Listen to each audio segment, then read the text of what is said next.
কদিন আগেই উপসাগরীয় দেশগুলো গলা উঁচিয়ে বলেছিল ইরানের পাশে থাকবে তারা, মার্কিন বাহিনীর যে কোনো হামলার অংশ হবে না তারা, এমন কথা সাফ জানিয়ে দেয় এই দেশগুলো। কিন্তু এখন ইরান তার প্রতিবেশীদের হুমকি দিচ্ছে, মার্কিন হামলায় এসব দেশ যদি সহযোগী হয় তাহলে অপেক্ষা করছে ভয়াবহ পরিণতি, এমন হুঁশিয়ারিও দিচ্ছে তেহরান। মধ্যপ্রাচ্যের টান টান উত্তেজনায় এবার নতুন মোড় নিয়েছে। ইরানকে বাঁচাতে চাইল কয়েকটি উপসাগরীয় দেশ, অথচ ইরান তার সেই প্রতিবেশী দেশগুলোকেই এখন হুমকি দিচ্ছে। দেশটির কর্মকর্তারা বলছেন ইরানের বিরুদ্ধে হামলায় কোনোভাবেই যুক্তরাষ্ট্রের সহযোগী হতে পারবে না এই দেশগুলো। এখন যে কোনো ব্র্যান্ডের পুরাতন এসি বদলে নতুন ওয়ালটন এসিতে উপভোগ করুন 25% ছাড়। তেহরানের হুমকি পাওয়া দেশগুলোর প্রায় সবকটিতেই রয়েছে মার্কিন ঘাঁটি।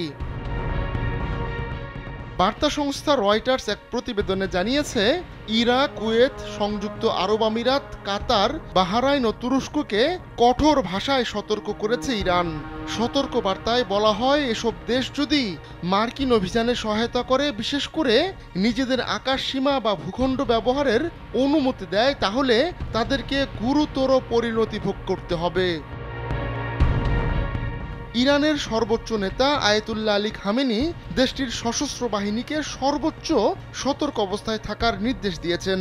সম্প্রতি মার্কিন প্রেসিডেন্ট ডোনাল্ড ট্রাম্প ইরানের বিরুদ্ধে সরাসরি সামরিক অভিযানের হুমকি দেওয়ার পর এমন প্রতিক্রিয়া দেখালেন খামেনি। ইরানও তাদের সামরিক প্রস্তুতি জোরদার এবং প্রতিরক্ষামূলক অবস্থান দৃঢ় করেছে।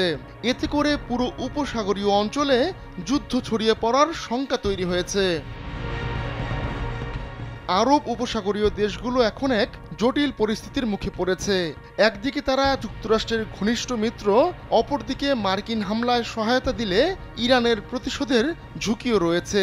এই অঞ্চল বিশ্বব্যাপী জ্বালানি সরবরাহের জন্য অত্যন্ত গুরুত্বপূর্ণ, তাই এখানকার প্রতিটি সিদ্ধান্ত আন্তর্জাতিক বাজারে প্রভাব ফেলতে পারে। তাই উপসাগরীয় দেশগুলোর অবস্থা এখন শ্যাম রাখি না কুল রাখি। এদিকে ট্রাম্প প্রশাসনের সরাসরি আলোচনার প্রস্তাব প্রত্যাখ্যান করলেও ইরান জানিয়েছে তারা ওমানের মধ্যস্থতায় পরোক্ষ সংলাপ চালিয়ে যেতে চায়। ইরানি একজন কর্মকর্তা রয়টার্সকে বলেন, পরোক্ষ আলোচনায় আমরা জানতে পারবো যুক্তরাষ্ট্র আদৌ একটি রাজনৈতিক সমাধানে আগ্রহী কিনা। যুক্তরাষ্ট্র যদি আন্তরিকতা দেখায় তাহলে শিগগিরই এ ধরনের সংলাপ শুরু হতে পারে। আহমদুল্লাহ শিকদার, কালবেলা।